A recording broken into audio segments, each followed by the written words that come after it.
தேவனுக்கு மகிமை உண்டாவதாக.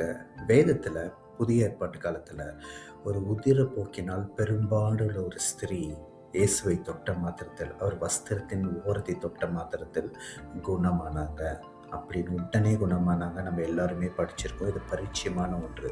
மார்க்கு 5:34 அதில் இன்னொரு ஆச்சரியப்படத்தக்க ஒரு காரியத்தை இருக்குது. நம்ம அதிகமாக பேசுறதில்ல. அதை இந்த ஒரு நிமிட பகுதியில் பார்ப்போம். வசனத்தை நான் படிக்கிறேன். மார்க்கு 5:34. அவர் அவளை பார்த்து, மகளே, உன் விசுவாசம் உன்னை ரட்சித்தது, நீ சமாதானத்துடைய போய் உன் வேதனை நீங்கி சுகமாயிரு என்றார். உடனே அவர் சொன்னது மகளே. உடனே பாருங்க, பரலோகத்தின் தேவனுக்கு ராஜாதி ராஜாவாக இருக்கிற தேவனுடைய பிள்ளையாய் மாறும்படி ஒரு ஸ்லாக்கியம் எங்கே கிடைச்சதுன்னா விசுவாசத்தில்.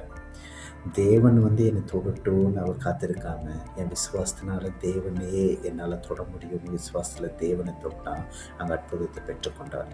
இன்றைக்கும் எனக்கும் உங்களுக்கும் இதே காரியம்தான். உங்கள் ஜபத்தினால, விசுவாசமோட ஜபத்தினால தேவனை அவருடைய வஸ்திரத்தின் ஓரம் ரட்சிப்பை குறிக்கிறது தொட்டிங்கன்னா உங்கள் விசுவாசத்தை பெற்றுக்கொள்ளலாம். கூடவே பரலோகத்தின் தேவனுடைய பிள்ளையான ஒரு அங்கீகாரம், ராஜாவுடைய பிள்ளையாக மாறுவதற்கு உங்கள் விசுவாசம் கிரியை செய்யும். மகளே, மகனே, ஆண்டவர் உடனடியாக இப்போ கூடுவார்னா உங்கள் விசுவாசத்தினால தேவனை நீங்கள் அணுகி அவரை தொட முடியும்.